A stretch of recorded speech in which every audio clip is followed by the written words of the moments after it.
Я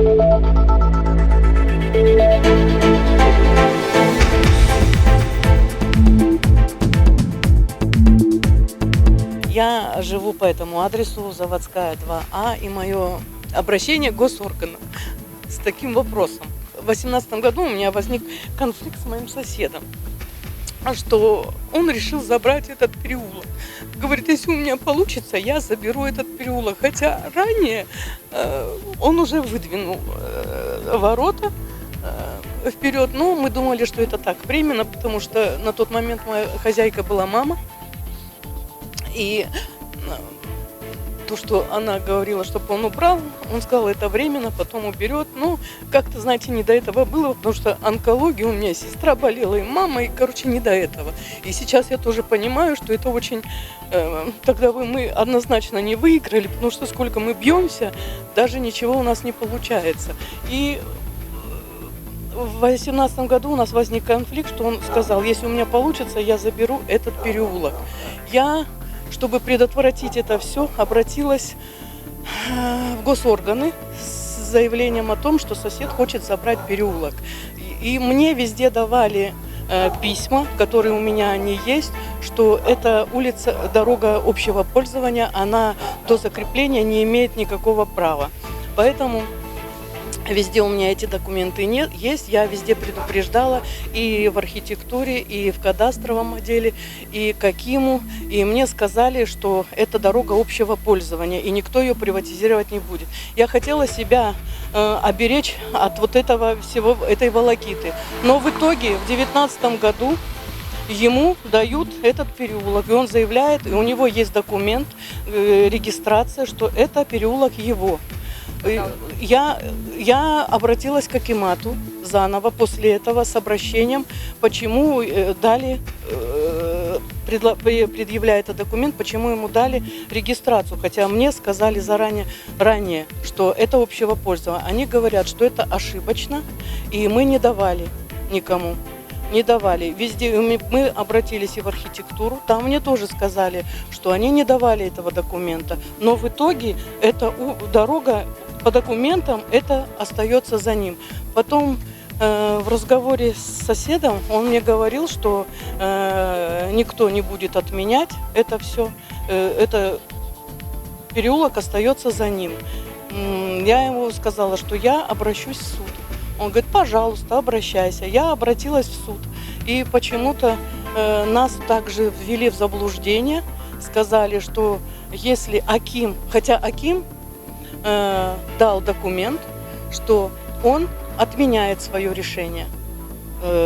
Он дал ошибочно. С этим документом мы пошли в суд, нам сказали, если Аким отменил свое решение, то оно не нужно подавать в суд, оно аннулируется. Но по ходу пьесы, когда мы узнавали, выясняли про этот переулок, мы узнали, что и ту часть, которую ранее он выдвинул ворота, он уже легализовал.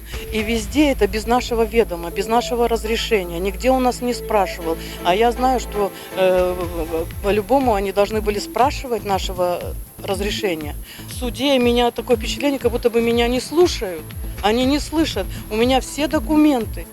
Во всех слушаниях представитель моего соседа, он только молчал. У них документов одна бумажка, а у нас кипа целая, и все это не играет роли никакой. И еще вот я просто уже сколько времени хожу, добиваюсь этого, мне везде в течение делаю запросы на документы, мне везде не меньше, чем через 15 дней дают ответы, а моему соседу в ходе разбирательства выясняется, что документы ему, разрешение на дозакрепление дают, комиссия собирается за ночь и выдает ему этот документ. За один день ему выдают улицу, меняет он адрес, у него была Песчаная, а сейчас она зовут 20, это за какой-то один день, это все по документам. И что интересно, в суде это ничто не учитывается, и потом по документам у него земля 8 соток, а по факту ему дозакрепляют 10 соток. Где земля 10 соток, если тут забора не было никогда, и ему оформляют, типа, как у него, дозакрепляют егошние, как будто бы его метры, это 10 соток. Қазақстан Республикасының жер кодексінің 26 бабының 3 тармағында нақты қандай жерлер жеке меншікке берілмейтін туралы, жер пайдалануға берілмейтін нақты көрсетілген. Осы 26 баптың 3 тармағында ортақ пайдаланудағы жолдар, оның ішінде ортақ пайдалану жолдарға өту жолдары жеке меншікке берілмейді деп жазылған. Сондықтан бұл жердегі участок жеке меншікке берілу бұл заңсыз әрекет. Одан бөлек бұл жерде көптеген процедуралық нормалар бұзылған. Нақты айтатын болсақ, бұл жер кодексінің 43 бабында жер учаскесін беру тәртібі көрсетілген. Яғни ол жерде нақты участокты жаңағы алдын ала таңдаудан бастап шешім шығып, оны мемлекеттік тіркеуге дейінгі тәртібі бәрі көрсетілген. Яғни осы жерде де 43 баптың нормалары қатаң бұзылған. Одан бөлек бізде 2015 жылғы ұлттық экономика министрлігінің бұйрығы бар. Жерге орналастыру жобаларын әзірлеу жөніндегі жерге орналастыру жұмыстарын жүргізу қағидаттары туралы. Яғни сол қағидаттардың да нормалары, яғни жерге орналастыру жобасын жасаған кезде де көптеген құқық бұзушылықтар көрініп отыр. Яғни бұл жердегі жобаны бекітпес бұрын сол бұйрыққа сәйкес шекаралас участоктермен, смежный дейміз ғой, шекаралас участоктермен келісілу керек. Әрине, оны осы участокты алатын адам, өтініш иесі, сол көрші участоктармен бірге келісімді өзі қамтамасыз ету керек болатын. Бірақ та сол талаптар орындалмай, участок жерге орналасу жобалары дайындалып, соған сәйкес берілген. Және құжаттарды зерттеу барысында басқа да өрескел құқық бұзушылықтар анықталды. Яғни бұл мерзімдердің бұзылуы, өтініштерді қарау мерзімдері. Және жаңағы мен айтып кеткендей 43 бапта әкім жер учаскесін беру туралы шешім шығарған кезде ол екі құжатқа негізделеді. Яғни біріншісі бұл жерге орналастыру жобасы және жер комиссиясының қорытындысы.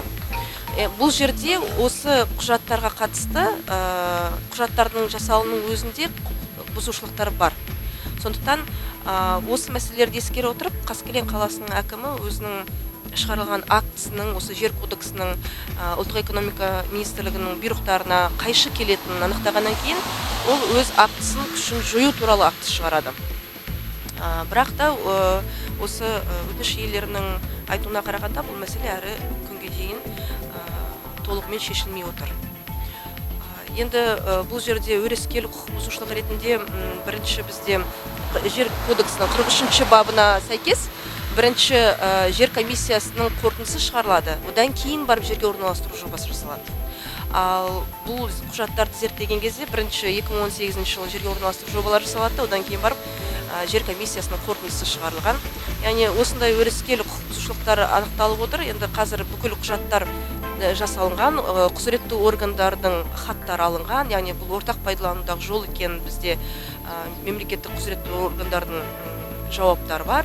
Сол құжаттардың бәрін жинақтап, қазір сыбайлас жемқорлыққа қарсы күрес агенттігіне материалдар дайындалып жатыр.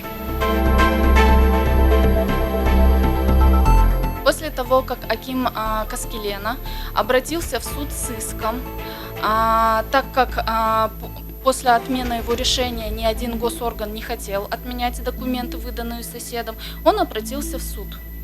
В суде его иск не приняли и сказали, что они не будут рассматривать это дело, так как он сам в состоянии отменить эти документы. И выдали специальное постановление. Аким, объяснив, что госорганы не хотят его слушать, он отправлял уже письма, но их игнорируют.